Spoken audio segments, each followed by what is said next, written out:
Ah, another 100 hours well spent. Oh, there's a new blog post about the future of Factorio? Let's see what's next for my favorite game. Last major update? Conclude active gameplay development. Factorio is dying!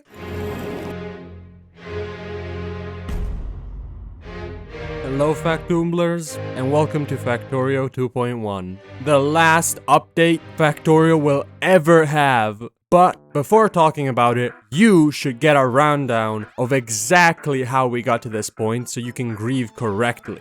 Unlike this poser, grieving for a human life, can you imagine that?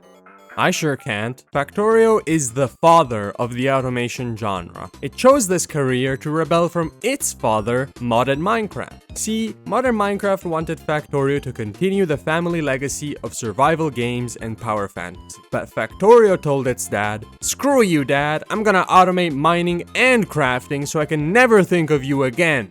And so, in 2016, it started working to become a game where you automate everything. And during this work, Factorio found love, a puzzle game named Opus Magnum. Which, hey dude, did you hear about the serial killer that's been going around killing people who are grieving? It's pretty What are you doing? I'm retelling the true story of Factorio. This again, none of that happened. It's a video game, and it's not dying. Maybe I don't need to go into that much detail about Factorio's life and accomplishments. Just the basics will do. You are the But let's skip to 2020 when the full game releases. What? Who are you talking to? Factorio 1.0 released in 2020, and it was very successful, in no small part thanks to its infinite replayability and very satisfying gameplay. It was then followed up by 1.1 in 2021, declared the final big update to the vanilla game, and it mostly contained lots of very good quality of life changes and UI spruce up. Shortly after the update, Woob said that they were going to make one large expansion, which would be the next major update, and then silence. Obviously, this put the game in a near-death state, until it was resurrected in 2023 with the proper announcement of Space Aid, the massive new expansion. And after a, relatively in the grandness of the universe, short wait, the best expansion ever was released, making the game 10 times bigger. So while normally, during a casual run, I believe most people could beat the game in about 10 hours, well, the DLC was easily 100 hours long, with so much to do that I barely noticed that Woob had gone radio silent again, after stating that they were working on a 2.1 update, which released a little under 2 years after the DLC. The 2.1 update, much like the 1.1 update, is mostly a bunch of quality of life additions and visual spruce ups, like the new gorgeous assembly machines, or the launch pad, or the combo pack of the train fluid pump, which got a visual upgrade and a QOL improvement to finally let it work on less straight trains. I knew there was a reason why this update came out during Pride Month. The ability to use fluid pumps on any rail segment opens the door to never-before-seen abominations that border on cognito hazards. Probably the most notable thing that this update adds is a new building, which fixes the unloading problem that landing pads suffered from. Aw man, I wonder what awesome new QOL changes and maybe even addition will come with the next update. Oh, right. Almost forgot. Last major update. But... Okay, listen, what if it's not the final major update? You know, it wouldn't be the first game that was supposed to receive a final update, but then got more and more. I mean, just look at Terraria. I'm pretty sure they're on their 5th final update. And I mean, Factorio is sandboxy like Terraria, so... I mean, it's not so far-fetched, right?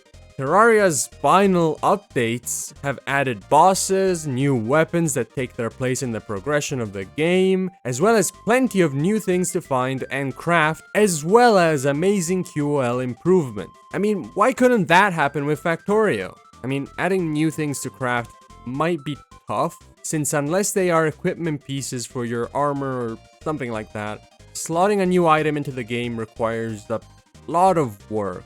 But, I mean, they could add new buildings, like one to smelt better. Oh, they already added that. But what about one that is better at making the bread and butter of Factorio? Circuit. Right, they did that too. Something to upgrade chemical plants? Okay, I don't really know what building they should add, and now that I think about it, it has the same problem as the items, where it's something either kinda separate from progression and mostly QOL, or requires a bunch of work to fit it in. So maybe only new QOL? You know what? I know what happened here.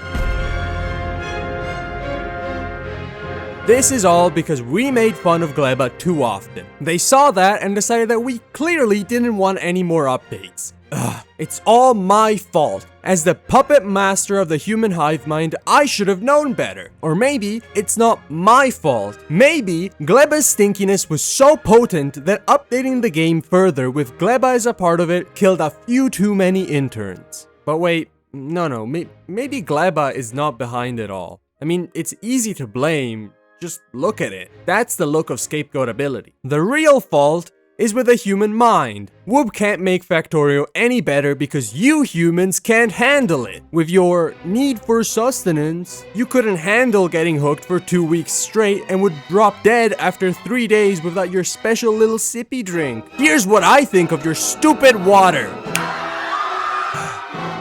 That did make me feel better. But unfortunately, extreme and indiscriminate destruction and murder doesn't bring Factorio back like it fixes every other problem. But I have an idea.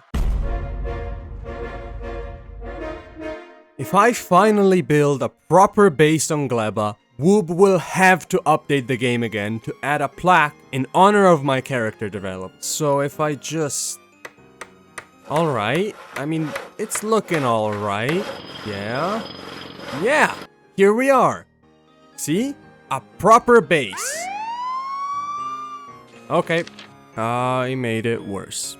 I mean, I should have known if you put me and Gleba in a room, only one of us is floating out. So I need to come up with a better idea. One that only breaks regular laws and not war laws. I got it. If I rob enough banks, I can buy enough copies of Factorio to convince them that they need to update the game again. And if even this doesn't work, I can always use my secret technique. Please don't stop updating the game! I will keep crying if you do! You have been here for 3 weeks straight talking about a game or something. You do know that this is a paper mill, right? Damn it, even my secret technique failed. But...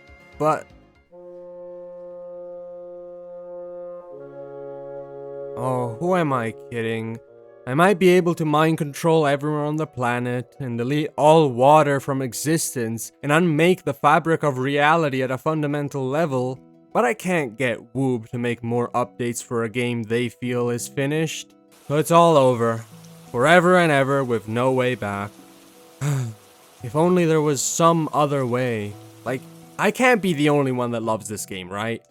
Oh wait, maybe now I am. Well, I couldn't have been the only one before the mass extinction event. So why didn't anyone else do any of the very reasonable things I did? Well, apparently they worked on mods for the game, but what point is there to mod a game if it doesn't get massive mod-breaking updates that force a full rewrite every 6 months?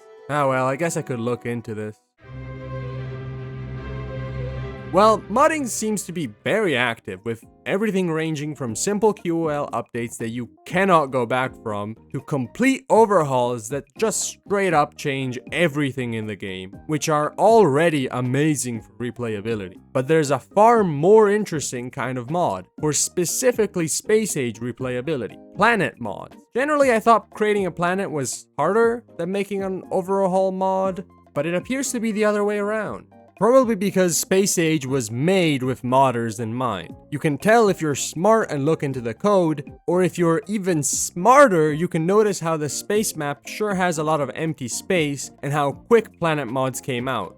some almost concerningly quick. So planet mods became a new way to add new challenges and new styles of Factorio to the game. This is because of the design of the expansion itself, where each planet has very different limitations and ways to obtain the core resources. Using these ideas, all the modded planets can introduce new ways and new limitations, wildly changing the gameplay of Factorio, while still being compatible with every other planet mod and much more. This means you can spice up your vanilla Space Age run with these planets if you don't want to dive into an overhaul mod that requires you to get a real engineering degree, which is always an option if you want a complete change. This kind of content releases, options, whatever, is actually what works best for a game like Factorio, which is at a point where slow gradual improvements / updates don't really makes sense since it's not really lacking anything. And so the only way to update vanilla is to add more stuff, which either needs its own space to breathe or it needs to be integrated with the base game, which is a lot harder since the base game is pretty tightly designed, but it is still doable. And though I kind of glossed over them twice, overhaul mods can be crazy. I mean, space exploration is a different take on the same sort of idea that Space Age has, but instead of a casual 100 hours for a first completion, space exploration can easily take 500. There are also mods like Warp Drive Machine, which have a kind of story-driven progression with big limitations, which force a really different gameplay loop.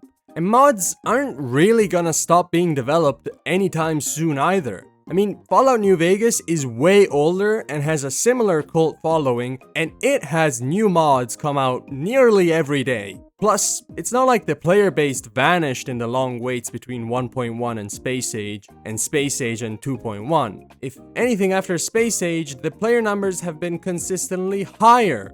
In no small part, I'm sure, thanks to mods. So, maybe Factorio isn't dying or dead, both because its gameplay is timeless and endlessly replayable, and because mods exist to constantly add more things to the existing game or change everything about it. So, maybe I was wrong to think that Update's ending was gonna kill Factorio and mean that it would disappear from my memory and vanish from this planar existence. Damn, I gotta tell everyone! Hey everyone, Factorio isn't dead! Oh, right. That mass extinction event I caused killed every human, so only the 8 billion Bob clones survived. Ah well, they'll get over it, I'm sure. See? Amazing what godlike powers and comedic lack of consequence gets you in life. Anyway, if you liked this insanity, which if you got this far, I assume you did, you really need to subscribe, like, and comment about your favorite step of totally necessary grief over a video game. Otherwise, I will teach you the steps in another way.